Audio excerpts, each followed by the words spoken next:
नमस्कार साथियों, एक बार आपका फिर से स्वागत है हम सभी के YouTube चैनल और श्री चाणक्य एकेडमी में। साथियों, आज हम बात करेंगे मध्य प्रदेश शिक्षक पात्रता परीक्षा वर्ग 2 के राजनीति विज्ञान के विषय और अध्याय 3 भारत के राष्ट्रीय प्रतीक। तो आज के इस टॉपिक में हम भारत के राष्ट्रीय प्रतीकों के बारे में जानकारी विस्तार से प्राप्त करेंगे कि आखिर हमारे भारत देश के कौन कौन से राष्ट्रीय प्रतीक हैं और उन्हें कब लिया गया है और उनका क्या महत्व है। तो शुरुआत करते हैं साथियों अपने पहले टॉपिक राष्ट्रीय ध्वज से। तो साथियों देखेंगे कि राष्ट्रीय ध्वज तिरंगे में समान अनुपात में 3 क्षैतिज पट्टियां होती हैं। तो हम सभी ने साथियों, आप सभी ने और हमने भी, सभी लोगों ने अपने भारत के राष्ट्रीय ध्वज यानी तिरंगे झंडे को देखा है और उसमें 3 पट्टियां होती हैं। तो जिसमें जो ऊपर में लाल रंग की, बीच में सफ़ेद रंग की और नीचे जो होती है सबसे नीचे वह हरे रंग की होती है और बीच में एक चक्र भी बना हुआ दिखाई देता है। तो साथियों इनके विषय में हम जानकारी लेंगे कि आखिर इसका क्या महत्व है और इन रंगों को और इन चक्रों को किस और क्यों लिया गया है। तो साथियों देखेंगे कि जो सबसे ऊपर का जो केसरिया यानी लाल रंग की जो पट्टी है वह ऊपर रहती है और बीच में श्वेत रंग की और नीचे जो रहती है वह हरे रंग की पट्टी रहती है। और जो हमारे तिरंगे झंडे की लंबाई और चौड़ाई का अनुपात है साथियों वह 3:2 में रहती है। 3:2 यानी जो चौड़ाई होती है वह 3 अनुपात में और जो उसकी नीचे की जो चौड़ाई और लंबाई तो 3:2 रहती है। श्वेत पट्टी के बीच में एक जो सफ़ेद पट्टी रहती है उसके बीच में एक नीले रंग का चक्र बना होता है ना। शीर्ष में जो सबसे ऊपर का जो गहरा केसरिया रंग है वह देश की ताकत और साहस को दर्शाता है। यानी जो लाल रंग है वह हमारे देश की ताकत और उसके साहस को दर्शाता है और बीच की जो सफ़ेद पट्टी है वह शांति और सत्य को संकेत करती है। यानी जो बीच की सफ़ेद पट्टी है वह शांति और सत्य का प्रतीक है और नीचे जो सबसे नीचे हरे रंग की जो पट्टी है वह देश के शुभ विकास और उर्वरता को दर्शाती है। यानी भारत देश की हमारी खुशहाली को दर्शाती है। इसका प्रारूप और जो हमारे बीच में जो सफ़ेद पट्टी के बीच में धर्म चक्र है तो इसका प्रारूप जो है तो वह अशोक के स्तंभ से लिया गया है ना। इसमें 4 शेर है जिसमें 3 शेर 3 सिंह दिखाई देते हैं और ये जो एक अदृश्य सिंह है वह पीछे की ओर रहता है। इसका व्यास जो होता है, इसका जो व्यास पूरा व्यास होता है वह श्वेत पट्टी की चौड़ाई के लगभग बराबर होता है। यानी जो सफ़ेद वाली पट्टी होती है उसकी ऊपर की और नीचे की चौड़ाई के व्यास के यानी उसकी लाइनिंग के बराबर रहती है। इसमें 24 तीलियां हैं और राष्ट्रीय ध्वज को संविधान सभा के द्वारा 22 जुलाई 1947 को अपनाया गया था। इसके बाद देखेंगे साथियों राष्ट्रभाषा। तो राष्ट्रभाषा की बात करें तो भारत की कोई, जब हमारा भारत देश आज़ाद हुआ सन 1947 में, तो हमारे भारत देश की कोई एक स्पष्ट भाषा या राजभाषा नहीं थी। तो भारत सरकार ने 22 भाषाओं को आधिकारिक रूप से भाषा के रूप में जगह दी। तो हमारे जब संविधान सभा का निर्माण हो रहा था तो हमारे जो भारत की सरकार थी, जो हमारे भारत देश की गवर्नमेंट थी, तो उसने 22 भाषाओं को आधिकारिक यानी संवैधानिक तौर पर जगह दी तथा राज्य सरकारें अपनी आधिकारिक भाषा चुनने के लिए स्वतंत्र हैं। और हमारे देश की संविधान ने यह राज्य सरकारों को स्वतंत्रता प्रदान की कि हर राज्य अपनी एक आधिकारिक भाषा चुनने के लिए स्वतंत्र है। यानी वह किसी भी भाषा को स्वीकार करने के लिए बाध्य नहीं है। केंद्र सरकार ने अपने कार्यों के लिए हिंदी और अंग्रेजी भाषा को आधिकारिक भाषा के रूप में जगह दी। और जो हमारी केंद्र की सरकार थी, जो गवर्नमेंट ऑफ इंडिया थी, वह हिंदी और अंग्रेजी भाषा को आधिकारिक तौर पर भाषा के रूप में जगह दी। यानी हमारे भारत देश की जो हमारी जो भारत सरकार है वह हिंदी और अंग्रेजी भाषा को अपने आधिकारिक उपयोग के लिए कर सकती है। इसके बाद जो हमारा अगला प्रतीक है साथियों राष्ट्रीय पक्षी। तो हमारा जो राष्ट्रीय पक्षी है वह मोर है और भारतीय मोर, इसका जो वैज्ञानिक नाम है पाम्वोक्रिस्टातुस। आप इसके वैज्ञानिक नामों को भी याद रखिएगा, क्योंकि एग्जाम की दृष्टि से जो एग्जाम में जो है तो वैज्ञानिक नामों को भी अधिकतर एग्जामिनर पूछता है। तो भारतीय मोर पाम्वोक्रिस्टातुस जिसका वैज्ञानिक नाम है, और यह भारत का एक राष्ट्रीय पक्षी है। यह एक रंगीन हंस के आकार का पक्षी, पंखे की आकृति, पंखों की कलगी, आँख के नीचे सफ़ेद धब्बा और लंबी गर्दन होती है। आप चित्र में देख रहे होंगे जो राष्ट्रीय पक्षी मोर है, आप चित्र में स्पष्ट रूप से देख रहे होंगे, है ना। यह राष्ट्रीय पक्षी मोर को 1963 में अपनाया गया था।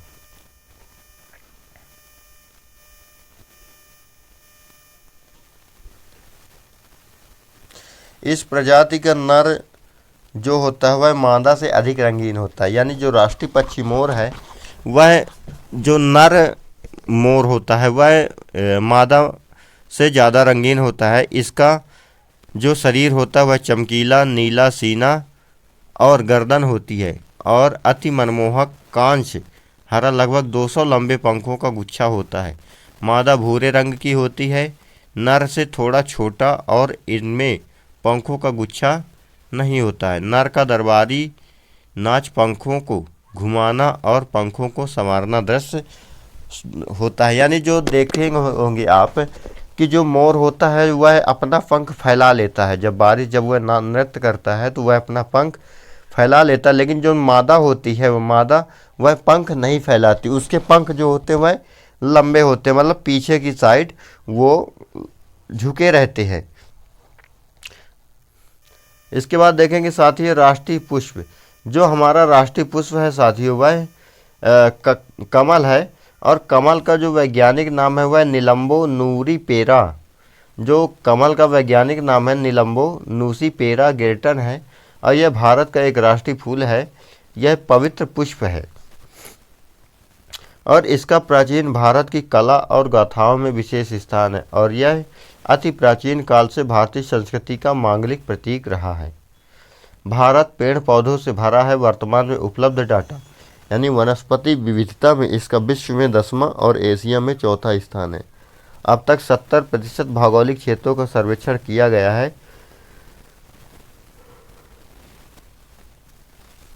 उसमें से भारत के वनस्पति सर्वेक्षण द्वारा लगभग 47,000 वनस्पति प्रजातियों का वर्णन किया गया है। राष्ट्रीय पुष्प के रूप में आम जन से मान्यता प्राप्त है, यानी राष्ट्रीय पुष्प कमल को। अब हम बात करें राष्ट्रीय पेड़, तो साथियों भारत का जो राष्ट्रीय वृक्ष है या राष्ट्रीय पेड़ है वह बरगद का पेड़ है, और इसका जो वैज्ञानिक नाम है वह फाइकस बेंगालेंसिस भी कहा जाता है। इसे वैज्ञानिक नाम से जाना जाता है। इसका वैज्ञानिक नाम क्या है? फाइकस बेंगालेंसिस भी कहा जाता है। इससे अगर हम देखें तो प्रश्न भी पूछ सकता है कि भारत के राष्ट्रीय पेड़ का वैज्ञानिक नाम क्या है, तो उस पर 4 ऑप्शन दिए रहेंगे, और एक ऑप्शन रहेगा फाइकस बेंगालेंसिस, तो यह इसका सही आंसर हो जाएगा। इसकी शाखाएं और जड़ें एक बड़े हिस्से में नए पेड़ के समान लगने लगती। इसकी जो शाखाएं होती वह आपस वह झूलने लगती है, वह भूमि की तरफ झूलने लगती है, तो इससे ऐसा प्रतीत होता है कि वहाँ पे कई सारे पेड़ हैं। जड़ों से और अधिक तने और शाखाएं बनती है। इसमें जो जड़ों की अपेक्षा इसके जो शाखाएं हैं, तने हैं, वह ज़्यादा बनते हैं। इस विशेषता और लंबे जीवन के कारण इस पेड़ को अनश्वर माना जाता है। जो बरगद का पेड़ होता है वह इसकी जीवन काल भी इसकी लंबी होती है ना, और यह भारत के इतिहास और लोक कथाओं का एक अविभाज्य एक अभिन्न अंग है। आज भी बरगद के पेड़ को ग्रामीण जीवन का केंद्र बिंदु माना जाता है, और गांव की परिषद इसी पेड़ के नीचे बैठक करती है। इसके बाद देखेंगे साथियों राष्ट्रगान। जो हमारा प्रतीक है राष्ट्रगान, तो भारत का राष्ट्रगान अनेक अवसरों पर बजाया जाता है। राष्ट्रगान के सही संस्करण के बारे में समय समय पर अनुदेश जारी किए गए हैं। इनमें वे अवसर जिन पर इसे बजाया जाना चाहिए, इन अवसरों पर उचित गौरव का पालन करने के लिए राष्ट्रगान को सम्मान देने की आवश्यकता के बारे में बताया जाता है। सामान्य सूचना और मार्गदर्शन के लिए इस सूचना पत्र में इन अनुदेशों का सारांश निहित किया गया है। स्वर्गीय कवि रविन्द्रनाथ टैगोर द्वारा जनगण मन के नाम से प्रख्यात शब्दों और संगीत की रचना भारत का राष्ट्रगान है। इसे इस प्रकार पढ़ा जाए। उपरोक्त राष्ट्रगान का पूर्ण संस्करण है और इसकी कुल अवधि लगभग 52 सेकंड है। इसके बाद देखेंगे साथियों, हमारी जो एक राष्ट्रीय और प्रतीक है गंगा नदी। तो भारत की जो राष्ट्रीय प्रतीक है गंगा नदी, तो गंगा भारत की सबसे लंबी नदी है।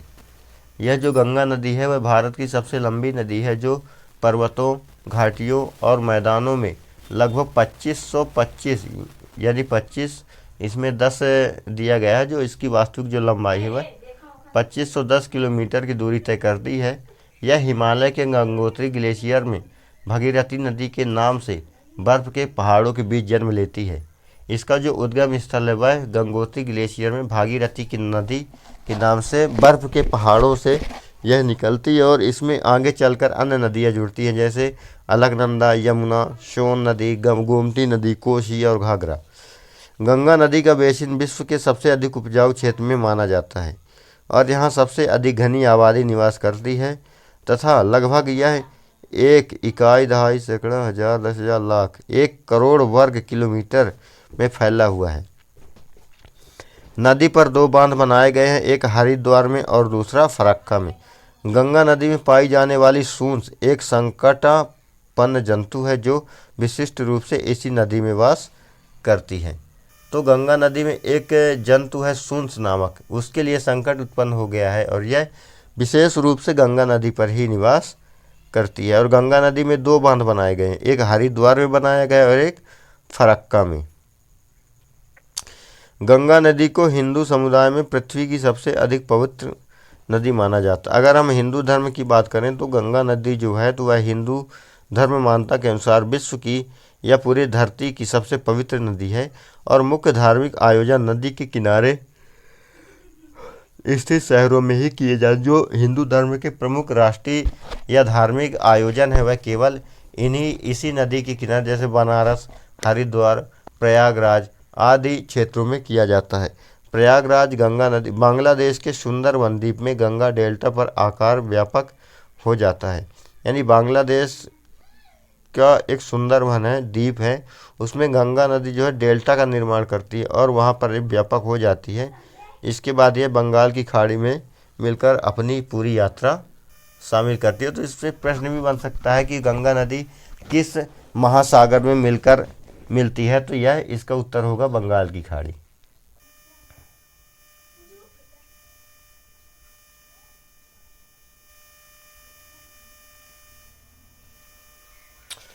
इसके बाद देखेंगे साथियों अपने राष्ट्रीय चिन्ह।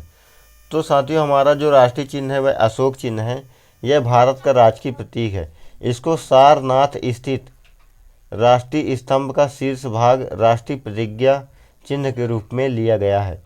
मूल रूप से इसमें 4 शेर हैं जो चारों दिशाओं की ओर मुंह किए खड़े हुए। आप देख सकते हैं यहाँ पे जो है तो 3 शेर ही दिखाई दे रहे हैं। एक शेर इसके जस्ट पीछे है।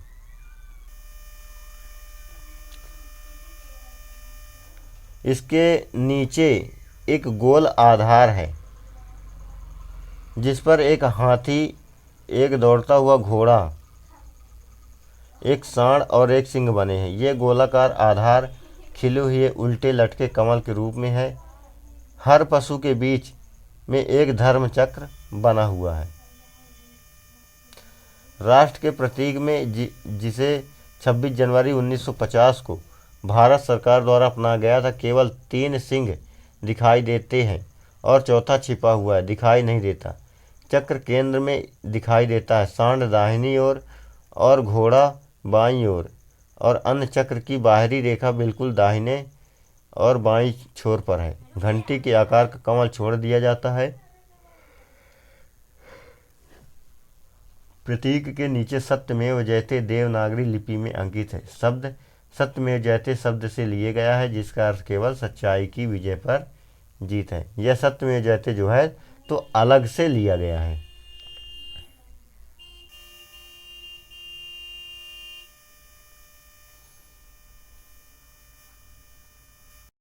तो साथियों आज की वीडियो में बस इतना ही, क्योंकि वीडियो बहुत लंबी हो रही है, वीडियो लगभग 15 मिनट की हो गई है। तो इसके भारत देश के अन्य राष्ट्रीय प्रतीकों के बारे में हम अगली वीडियो में चर्चा करेंगे। तब तक के लिए जय हिंद, जय भारत।